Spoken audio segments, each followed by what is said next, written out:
നമസ്കാരം. ഉക്രൈനിലെ പ്രത്യേക സൈനിക നടപടി 3 വർഷത്തോട് അടുക്കുമ്പോൾ ഉപരോധങ്ങളെയും പാശ്ചാത്യ വെല്ലുവിളികളെയും അതിജീവിച്ച് റഷ്യ തങ്ങളുടെ ആയുധ നിർമ്മാണ ശേഷി റെക്കോർഡ് വേഗതയിൽ വർദ്ധിപ്പിച്ചിരിക്കുകയാണ്. പ്രതിരോധ ഉൽപാദനത്തിൽ 2022 ശേഷം രാജ്യം കൈവരിച്ച ഈ വൻ കുതിച്ചുചാട്ടം ആഗോള സൈനിക വിദഗ്ധരെ പോലും അമ്പരപ്പിക്കുന്നതാണ്. റഷ്യൻ പ്രസിഡന്റ് വ്ളാഡിമിർ പുടിൻ കഴിഞ്ഞ ദിവസം നടത്തിയ പ്രഖ്യാപനം ഈ മാറ്റത്തിന്റെ ആഴം വ്യക്തമാക്കുന്നുണ്ട്. സോവിയറ്റ് കാലഘട്ടത്തിനു ശേഷമുള്ള ഏറ്റവും വലിയ വ്യവസായ വിപുലീകരണത്തിനാണ് രാജ്യം ഇപ്പോൾ സാക്ഷ്യം വഹിക്കുന്നത്. ടാങ്കുകൾ, മിസൈലുകൾ, ഡ്രോണുകൾ, വെടിമരുന്നുകൾ എന്നിവയുടെ ഉൽപാദനം മുൻ വർഷങ്ങളെക്കാൾ പല മടങ്ങ് വർദ്ധിപ്പിക്കാൻ റഷ്യൻ ഫാക്ടറികൾക്ക് ഇതിനോടകം തന്നെ സാധിച്ചു. കേവലം ഒരു യുദ്ധം എന്നതിലുപരി റഷ്യയുടെ സമ്പദ് വ്യവസ്ഥയെ തന്നെ പ്രതിരോധ കേന്ദ്രീകൃതമായ ഒരു വാർ ഇക്കണോമിക് മോഡലിലേക്ക് പുടിൻ മാറ്റിമറിച്ചിരിക്കുകയാണ്. സൈനിക ആവശ്യങ്ങൾ വർദ്ധിച്ചതോടെ പൊതു സ്വകാര്യ മേഖലകളിലെ ആയിരക്കണക്കിന് ഫാക്ടറികൾ ഇപ്പോൾ രാപ്പകൽ ഭേദമില്ലാതെയാണ് പ്രവർത്തിക്കുന്നത്.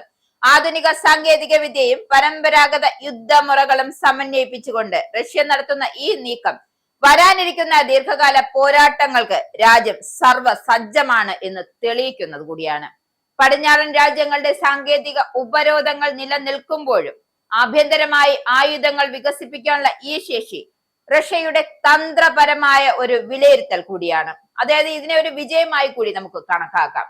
2022 അപേക്ഷിച്ച് കഴിഞ്ഞ 3 വർഷത്തിനിടെ അവതരിച്ച വളർച്ച സാധാരണമല്ല, മറിച്ച് യുദ്ധകാല അതിവേഗ വ്യവസായ മൊബിലൈസേഷൻ ഓർമ്മിപ്പിക്കുന്നത് കൂടിയാണ്. കവചിത ആയുധങ്ങളുടെ ഉൽപാദനം 2.2 മടങ്ങ് വർദ്ധിച്ചതും സൈനിക വിമാനങ്ങളുടെ ഉൽപാദനം 4.6 മടങ്ങ് ഉയർന്നതും റഷ്യയുടെ തന്ത്രപരമായ മുൻഗണനകൾ എന്താണെന്ന് കൂടി വ്യക്തമാക്കി തരുന്നു. അതിൽ ഏറ്റവും ശ്രദ്ധേയമായതും അതായത് നശീകരണ ആയുധങ്ങളും വെടിക്കോപ്പുകളും 22 മടങ്ങ് വർദ്ധിച്ചിരിക്കുന്നു എന്നതാണ് ഈ യുദ്ധരംഗത്തിന്റെ യാഥാർത്ഥ്യത്തെയും ആയുധ ഉപഭോഗ നിരക്കിനെയും വ്യക്തമാക്കുന്നത്.